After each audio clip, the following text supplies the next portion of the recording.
इसको जल्दी गाड़ी में डालो, जल्दी गाड़ी में डालो, कोई आ जाएगा। छोड़ दो मुझे, मदद करो। चुप कर, अंदर बैठ। नहीं जाने दो। बैठा दो इसे।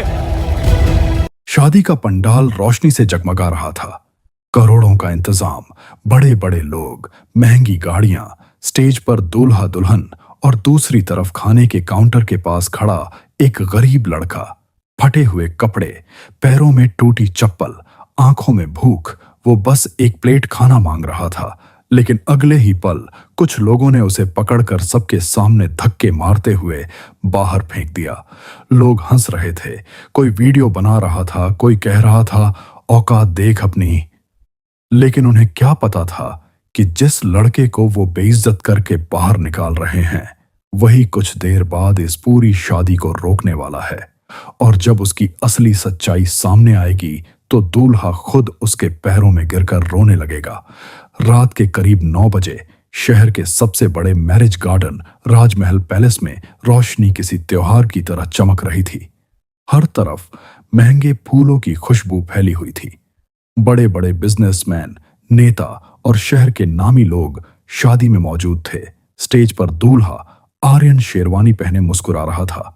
उसके पिता महेश अग्रवाल शहर के बड़े उद्योगपति थे और उन्होंने इस शादी में करोड़ों रुपए खर्च किए थे ताकि पूरा शहर उनकी शान देख सके। बाहर पार्किंग में लग्जरी गाड़ियों की लंबी लाइन लगी थी।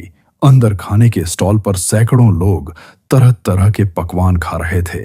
लेकिन उसी चमक दमक से थोड़ा दूर गेट के पास एक दुबला पतला लड़का खड़ा था। उम्र मुश्किल से 20 साल, मैले कपड़े, चेहरे पर थकान और आंखों में भूख। उसका नाम था करण। करण सुबह से भूखा था। पूरे दिन मजदूरी ढूंढता रहा लेकिन काम नहीं मिला। शाम तक उसके पास सिर्फ 10 रुपए बचे थे। तभी रास्ते में उसे इस शादी का पंडाल दिखा। अंदर से खाने की खुशबू आ रही थी। वो कुछ सेकंड गेट पर खड़ा रहा, फिर हिम्मत करके अंदर चला गया। उसने सोचा बस थोड़ा सा खाना मिल जाए, फिर चला जाऊंगा। वो धीरे धीरे खाने के स्टॉल की तरफ बढ़ा। आसपास खड़े लोग उसे अजीब नजरों से देखने लगे क्योंकि उसकी हालत बाकी लोगों से बिल्कुल अलग थी। करण ने कांपते हाथों से एक प्लेट उठाई ही थी कि तभी पीछे से किसी ने उसका हाथ पकड़ लिया। ओए, कहां घुस आया? सिक्योरिटी गार्ड चिल्लाया। पूरे आसपास के लोग मुड़कर देखने लगे। करण घबरा गया। भैया, बस थोड़ा खाना। लेकिन गार्ड ने उसकी बात पूरी होने से पहले ही जोर से धक्का मार दिया। प्लेट नीचे गिर गई। खाना फर्श पर फैल गया। कुछ लोग हंसने लगे। लगता है सड़क से उठा लाया खुद को। आजकल कोई भी घुस जाता है, एक महिला ने नाक सिकोड़ते हुए कहा। इन लोगों की वजह से शादी का माहौल खराब हो जाता है। करण की आंखें झुक गईं। वो सिर्फ खाना चाहता था, लेकिन यहां उसकी इंसानियत तक कुचली जा रही थी। तभी दूसरा गार्ड आया और दोनों ने मिलकर करण को पकड़ लिया। वो बार बार कह रहा था, भैया जाने दो, बस खाना खा लेता। लेकिन किसी को उसकी आवाज सुनाई नहीं दे रही थी। उसी समय स्टेज से दूल्हा आर्यन की नजर वहां पड़ी। उसने दूर से देखा, लेकिन शादी की रस्मों में फंसा होने की वजह से वो ज्यादा ध्यान नहीं दे पाया। गार्ड्स करण को घसीटते हुए बाहर ले गए और गेट के बाहर सड़क पर धक्का देकर फेंक दिया। बारिश की हल्की बूंदें शुरू हो चुकी थीं। करण सड़क पर गिरा हुआ था। उसकी आंखों में आंसू थे, लेकिन शायद भूख उससे बड़ी थी। वो धीरे धीरे उठने लगा। तभी उसकी नजर गेट के अंदर लगी दूल्हे की बड़ी फोटो पर पड़ी और अगले ही पल उसका चेहरा बदल गया। उसकी आंखें एकदम फैल गईं। वो फोटो को घूरता रह गया। ये कैसे हो सकता है? उसने खुद से कहा। बारिश अब तेज होने लगी थी, लेकिन करण वहीं खड़ा रहा जैसे कोई पुराना जख्म अचानक खुल गया हो। कुछ सेकंड बाद उसने कांपते हाथों से अपनी जेब से एक पुरानी टूटी हुई तस्वीर निकाली। उस तस्वीर में 2 छोटे बच्चे थे। एक बच्चा वही करण था और दूसरा दूल्हा आर्यन। करण की सांसें तेज हो गईं। उसकी आंखों के सामने बचपन की यादें घूमने लगीं। करीब 15 साल पहले वो दोनों एक छोटे गांव में साथ रहते थे। आर्यन अमीर परिवार का बेटा था, जबकि करण की मां उस घर में काम करती थी। दोनों साथ खेलते, साथ खाते और आर्यन हमेशा कहता था, तू मेरा भाई है। लेकिन एक दिन अचानक करण की मां पर चोरी का झूठा आरोप लगा दिया गया। पूरे घर के सामने उसकी बेइज्जती हुई और उसी रात करण अपनी मां के साथ गांव छोड़कर चला गया।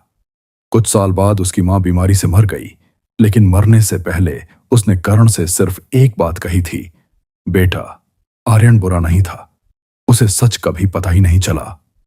करण बारिश में खड़ा कांप रहा था। उसने कभी नहीं सोचा था कि वो आर्यन को इस तरह फिर देखेगा। उधर शादी के अंदर संगीत और डांस चल रहा था, लेकिन बाहर एक भूखा लड़का अपने अतीत से लड़ रहा था। तभी अचानक शादी में हड़कंप मच गया। दुल्हन गायब थी। पूरा परिवार परेशान हो गया। फोन बंद, कमरा खाली, हर तरफ अफरा तफरी मच गई। महेश अग्रवाल गुस्से में चिल्ला रहे थे, कोई उसे ढूंढो। दूल्हा आर्यन भी घबरा गया। इसी बीच बाहर खड़ा करण अचानक चौकन्ना हो गया। उसे याद आया कि कुछ देर पहले उसने मैरिज गार्डन के पीछे एक लड़की को रोते हुए देखा था और दो आदमी उसे जबरदस्ती कार में बैठाने की कोशिश कर रहे थे। तब उसे लगा कोई पारिवारिक मामला होगा, लेकिन अब उसका दिल जोर से धड़कने लगा। करण बिना कुछ सोचे पीछे की तरफ भागा। बारिश और तेज हो चुकी थी। अंधेरे में उसे दूर एक पुरानी फैक्ट्री के पास वही कार दिखाई दी।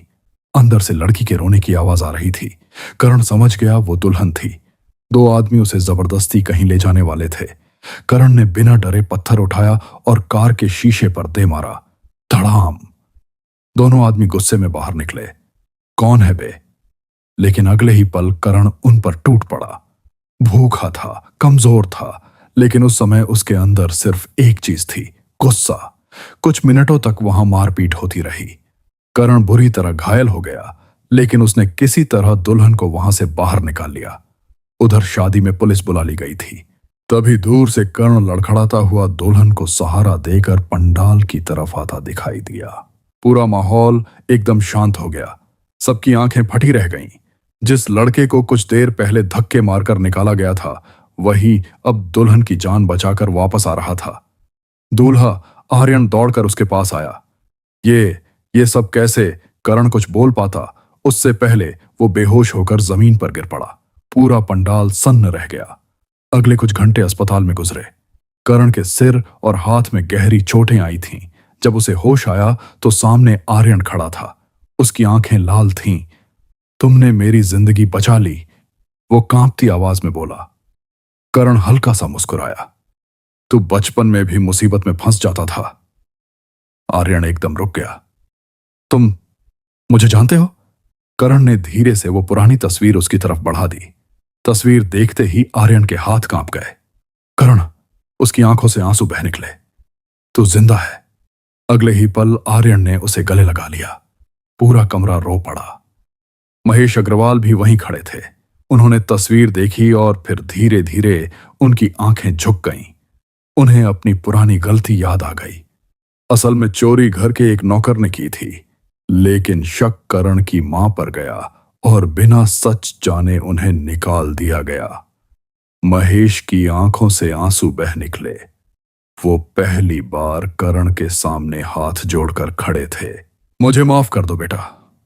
करण कुछ सेकंड चुप रहा, फिर बोला, गरीब इंसान भूखा रह सकता है साहब, लेकिन उसे सबसे ज्यादा दर्द तब होता है जब उसकी इज्जत छीन ली जाए। कमरे में सन्नाटा छा गया। अगले दिन शादी फिर से हुई, लेकिन इस बार एक चीज अलग थी। स्टेज पर दूल्हे के सबसे पास जो इंसान खड़ा था, वो कोई अमीर रिश्तेदार नहीं, बल्कि वही गरीब लड़का करण था।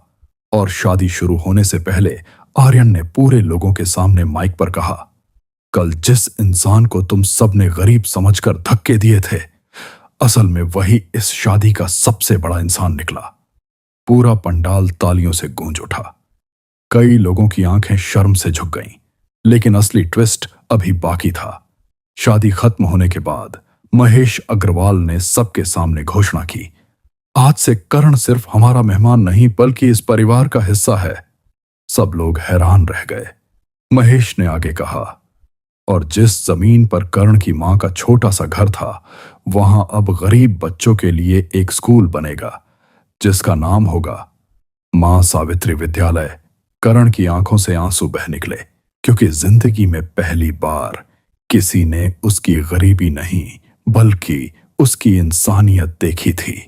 और उसी रात एक भूखे लड़के को सिर्फ खाना नहीं मिला, उसे उसका खोया हुआ सम्मान भी वापस मिल गया।